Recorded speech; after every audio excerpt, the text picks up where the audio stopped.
वो जिसके लिए महफिल कौनैन सजी। আসসালামু আলাইকুম, সকলেই কেমন আছেন? আশা করি সকলেই অনেক ভালো আছেন।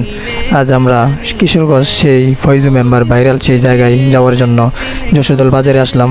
সবচেয়ে বড় ভুল করছি আমরা বাইক না নিয়ে আসা।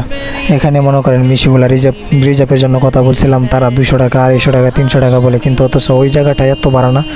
বড় জোর হাইস্ট একটা মিশো রিজার্ভ করতে গেলে 50 টাকা থেকে 60 টাকা এমন ভাড়া হতে পারে, কিন্তু তারা অনেক ভাড়া নেই। আর আপনারা চেষ্টা করবেন যদি কিশোরগঞ্জ থেকে আসেন তাহলে ওই জায়গা থেকে একদম রিজার্ভ নিয়ে এসে পড়বেন। আবার যদি ভাঙ্গে আসতে চান তাহলে কিন্তু আবার যাইতে পারবেন না।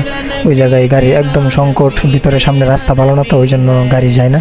কিন্তু তারপর আমরা অনেকক্ষণ ঘোরাঘুরির পরে একটা মিশো পাইছি, অল্প টাকার ভিতরে আমরা মিশো রিজার্ভ করলাম। কিন্তু আমাদেরকে ওরা একদম জায়গা মতো পৌঁছায় দেয় নাই, আমাদেরকে কিছু সামনে নামায় দেওয়া হয়েছে।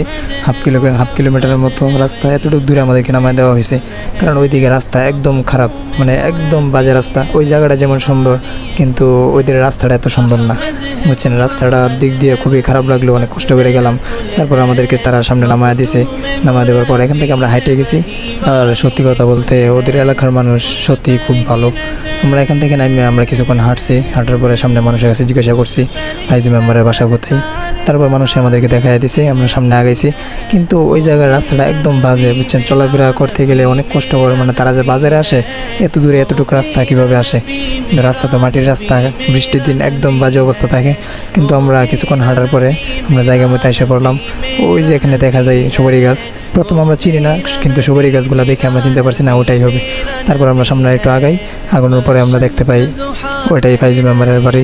কিন্তু এতদিন নেটে ফেসবুকে ইউটিউবে দেখলাম, খুব সুন্দর লাগলো, কিন্তু বাস্তবে সরাসরি আসলাম তখনকার অনুভূতি অন্যরকম ছিল। আসার পরে আমরা পুরোটা পিস ঘুরে দেখলাম, কেমন ভিডিও করলাম, কিছু পিক তুললাম, চারিদিক দেখলাম। তারপর আমাদের সাথে ওই ফাইজু মেম্বারের দেখা হয়েছে। দেখা হওয়ার পরে ফাইজু মেম্বারের সাথে কথাবার্তা হইলো। সেই ফাইজু মেম্বার অনেক কষ্ট করছে এই সুন্দর পরিবেশ করার জন্য, তারপর সে অবশেষে সফল হয়েছে।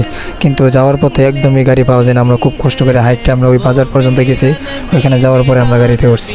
আসলে মানে ওটা খুব কষ্টকর। আপনারা ওই জন্য আপনাদেরকে বলি, আপনারা অবশ্যই নিজের কোনো বাইক থাকলে বাইক নিয়ে আসবেন, নয় আপনারা রিজার্ভ কোনো গাড়ি থাকলে রিজার্ভ গাড়ি করে নিয়ে আসবেন, আবার যাবেন। কিন্তু আপনারা যদি এমনি ভাঙ্গে আসেন তাহলে কিন্তু যাইতে পারবেন না, আমাদের মতো আপনারা বিপদে পড়বেন, হাইটে যাইতে হইব। কিন্তু প্রায় ওটা অনেক ভিতরে পড়ে গেছে, যশোদল বাজার থেকে প্রায় অনেকটা ভিতরে পড়ছি। তো এখানে আমার ভিডিও শেষ। সবাই ভালো থাকবেন, সুস্থ থাকবেন, আল্লাহ হাফেজ। আর সবাই আমার চ্যানেলটা সাবস্ক্রাইব করবেন।